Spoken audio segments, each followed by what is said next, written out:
Buenas tardes. Para hoy tenemos un tema sencillo y liviano: los plazos para pagar el impuesto de transmisiones patrimoniales y los recargos que se producen en caso de presentación y pago extemporáneos. Vamos a ello. Para ver los plazos, primero hay que diferenciar entre el pago de una autoliquidación del impuesto, es decir, se produce un hecho imponible y nosotros vamos a realizar la autoliquidación, y otro caso diferente es el plazo que hay para pagar una liquidación provisional emitida por la Administración. Es decir, yo ya autoliquidé y parece ser que la Administración no está conforme, entonces me gira en una liquidación complementaria. El plazo que tengo para pagar esta liquidación es diferente del plazo que había para pagar la autoliquidación. Vamos a verlos. Ambos casos están recogidos en el artículo 62 de la Ley General Tributaria. El párrafo primero de este artículo 62 habla de los plazos que hay para pagar las autoliquidaciones, y en este caso la Ley General Tributaria nos remite a la normativa específica de cada tributo. Por eso, en el caso del impuesto de transmisiones patrimoniales, este establece que el plazo entre las obligaciones formales, el plazo para pagar la autoliquidación y presentarla, es de 30 días hábiles a contar desde el día siguiente al de la realización del hecho imponible. ¿De acuerdo? Es decir, si un hecho imponible se produce, por ejemplo, el día 1 de marzo, tenemos 30 días hábiles para pagarlo, contando desde el día 2 de marzo. Los días hábiles, como ya sabéis, no cuentan ni los sábados, ni los domingos, ni los festivos. Entonces, plazo para pagar una autoliquidación del impuesto sobre transmisiones patrimoniales: 30 días hábiles a contar desde el día siguiente al que se produjo el hecho imponible. Normalmente la fecha de la escritura.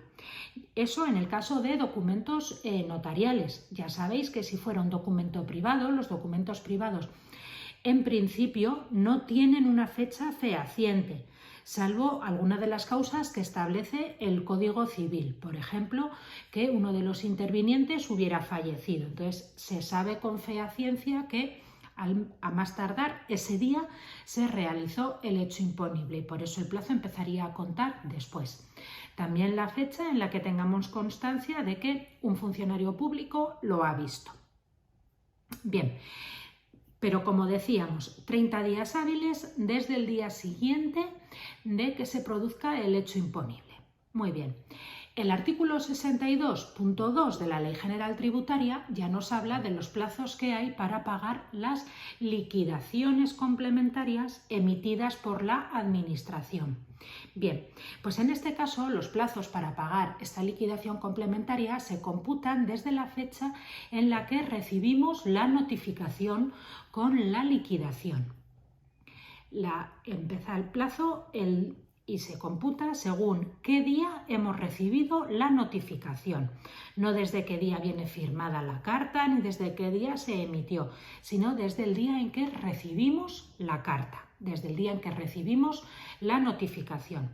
Y este artículo 62.2 de la Ley General Tributaria establece que si la notificación la hemos recogido entre los días 1 y 15 de un mes, tenemos de plazo para pagarla hasta el día 20 del mes siguiente. Y si la hemos recogido entre los días 16 y final de mes, tenemos hasta el día 5 del segundo mes siguiente. Vamos a ver un ejemplo. Si, por ejemplo, una carta la recogemos el día 5 de febrero, tenemos de plazo para pagarla hasta el 20 de marzo, porque estábamos dentro de la primera quincena de febrero, pues tenemos hasta el día 20 del mes siguiente, de la primera quincena de febrero hasta el 20 de marzo. Y en el caso de que hubiéramos recibido la notificación, por ejemplo, el día 18 de febrero, pues entonces tenemos para pagarla hasta el día 5 de abril, porque como lo hemos recibido en la segunda quincena del mes de febrero, tenemos hasta el día 5 del segundo mes siguiente. Por supuesto, en ambos casos, si el último día de pago era un festivo o un día que no era hábil, se pasa el último día de plazo al primer día hábil siguiente. Es decir, que si un plazo termina en fin de semana o en un día festivo, tenemos de plazo todavía el siguiente día hábil para poderla pagar. ¿De acuerdo? Y bueno, esto de los plazos no tiene sentido en aquellos hechos imponibles del impuesto que se pagan mediante timbres, porque en el hecho para poder realizar un hecho imponible de los que están sujetos a timbres, por supuesto es en ese momento cuando hay que haber pagado ya el timbre. Bien. El artículo 62 de la Ley General Tributaria abarca muchos más casos para otros impuestos que no son de aplicación para el nuestro. Pero sí que me parece muy interesante lo que dice el artículo 62.9 y establece algunos casos, o uno en concreto, en los que la obligación de pagar una liquidación se suspende. Y este caso nos afecta en ocasiones al impuesto sobre transmisiones patrimoniales. Y es cuando se haya pagado otro impuesto incompatible con este. Imaginamos el ejemplo. Una persona tiene que pagar el impuesto sobre transmisiones patrimoniales, pero por error a él le habían cobrado IVA y sabemos que él ha pagado el IVA y que ese IVA está ingresado en la agencia tributaria. Bien, pues se puede suspender la obligación de pagar el impuesto de transmisiones porque es un impuesto incompatible y como sabemos que está prohibida la doble imposición, pues primero hay que resolver este asunto y el pago del segundo impuesto, como era incompatible con el IVA, lo vamos a suspender hasta que se le devuelva el IVA que había pagado indebidamente. ¿De acuerdo? Esto es un ejemplo habitual. Y otro ejemplo que también suele ocurrir a veces es que las personas nos preguntan que si por el hecho de recurrir, de presentar uno de los recursos, las liquidaciones complementarias quedan suspendidas. Bueno, pues la respuesta es que no. No se suspende el pago de una liquidación por el mero hecho de interponer un recurso, aunque sí que hay algunos casos. Por ejemplo, si se alega déficit de motivación en una valoración y también si se promueve una TPC, una tasación pericial contradictoria. Entonces se suspende automáticamente la liquidación. Después ya veremos si se produce en intereses suspensivos según cuál haya sido el resultado de este procedimiento. Pero en principio sí que por el hecho de promover una tasación pericial contradictoria se puede y se debe, si quiere el contribuyente, suspender el pago de la liquidación. ¿De acuerdo?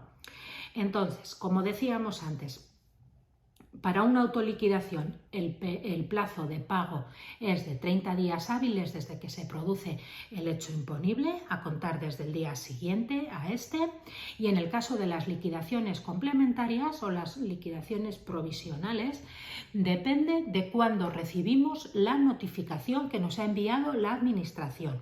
Si yo recibo la notificación en la primera quincena del mes, el plazo para pagar esa liquidación será desde el día siguiente que la reciba hasta el día 20 del mes siguiente. Y si recibo la notificación en la segunda quincena del mes, tendré de plazo hasta el día 5 del segundo mes siguiente. Por supuesto, hecha la salvedad de que si el plazo termina en un día que no es hábil, tenemos hasta el primer día hábil siguiente. ¿De acuerdo? Entonces ahora vamos a ver qué ocurre cuando presentamos una autoliquidación fuera de plazo, tanto presentación como pago extemporáneos. Bueno, pues en primer lugar tengo que decir que igual que antes separábamos entre autoliquidación y liquidación, ahora también hay que hacer una diferencia. Si no pago una liquidación en el plazo que hemos dicho anteriormente, no es que pueda pagarla automáticamente con uno de los recargos que vamos a decir a continuación, sino que pasa a ejecutiva. El plazo que hemos dicho es para el pago en voluntaria. A partir de ese momento, del día 20 o del día 5 del segundo mes siguiente, pasaría a ejecutiva. Eso abre otro procedimiento diferente y otros recargos diferentes. ¿De acuerdo? Por eso nosotros nos vamos a centrar en los recargos de las autoliquidaciones, que son las que se liquidan en voluntaria. en la fase de gestión del impuesto, no en la fase de ejecutiva que suele encargarse el departamento de recaudación. Bien, pues los recargos que se liquidan son una prestación accesoria y como tal lo contempla el artículo 27 de la Ley General Tributaria.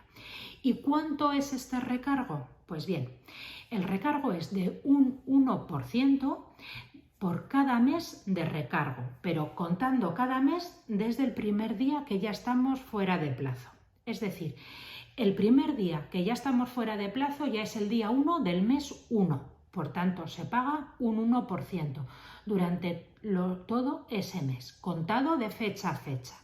Es decir, si una liquidación yo la tenía que pagar el día 5 de marzo, el día 5 de marzo estoy en plazo. Era un día hábil, de acuerdo. Si no la he pagado, el día 6 de marzo ya estoy dentro del primer mes hasta el día, desde el 6 de marzo hasta el 5 de abril. Estoy en el primer mes de extemporaneidad. Por tanto, tengo que pagar de recargo un 1%.